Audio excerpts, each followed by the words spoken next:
Revolution and Represent 107.3 FM. My name is Tariq. Now, listeners, you may remember not too long ago we had a spoken word artist by the name of Sully Breaks. Came down, dropped a live session, and a lot of you were excited about that. I was excited this morning when I opened up a package, had no idea what it was. Opened it up, put it in the player, pressed play, and it totally blew me away. It's his brand new piece from his brand new The Dorm Room EP. I'm going to have to let spoken word do what it does best and let it speak for itself. Brand new Sully Breaks.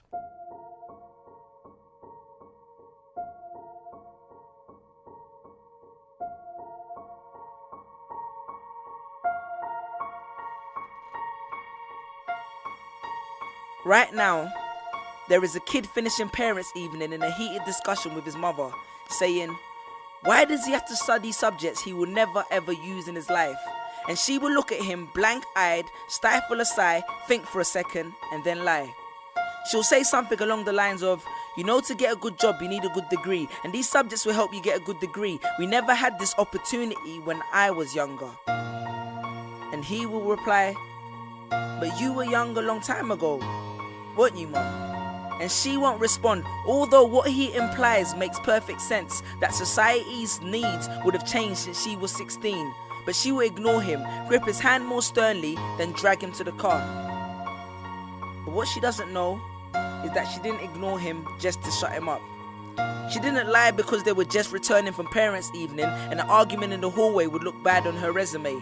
She won't lie because she's just spent the last 1 hour convincing a stern-faced teacher that she will ensure that her child studies more at home. No, she will lie simply because she does not know any better herself. Although her whole adult life she has never used or applied Pythagoras' theorem, pathetic fallacy, and still does not know the value of X, she will rely on society to tell her that her child, who has one of the sharpest minds in the school, is hyperactive, unfocused, easily distracted, and wayward. Students, how many equations, subjects, and dates did you memorize just before an exam never to use again? How many A grades did you get which were never asked for when you applied for a job? How many times have you remembered something 5 minutes just after the teacher said stop writing, only to receive your results 1 month later to realize that you were only 1 mark short of the top grade? Does that mean remembering 5 minutes earlier would have made you more qualified for a particular job? Well, on the application form it would have. We all have different abilities, thought processes, experiences and genes. So why is a class full of individuals tested by the same means?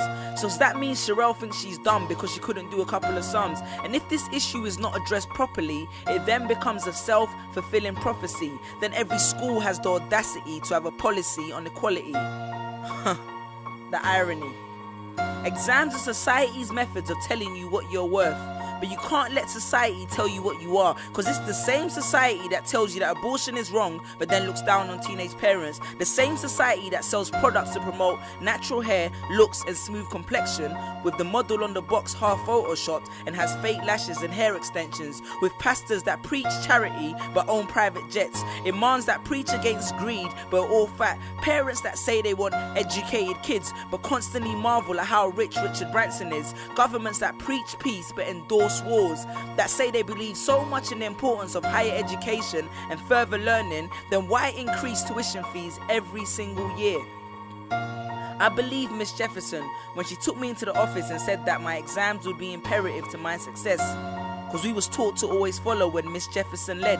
But then I took Jefferson out of the equation and learned to think for myself. I realized we was taught to always follow when Miss led. The irony.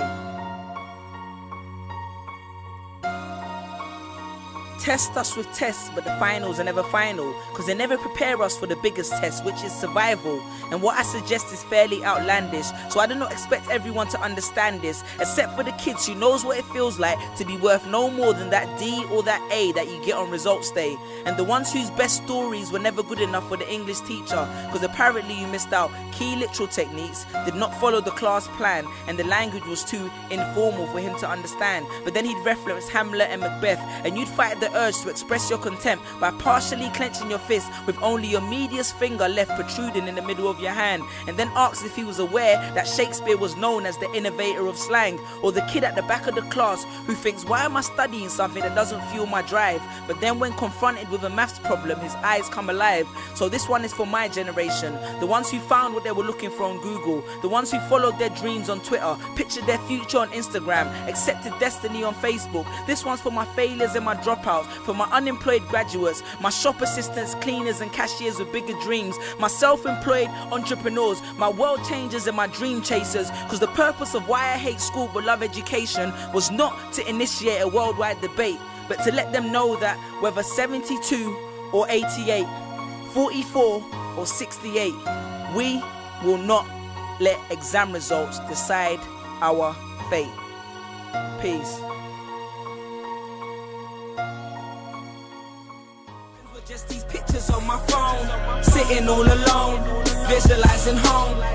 And all my friends were just these pictures on my phone, pictures on my phone.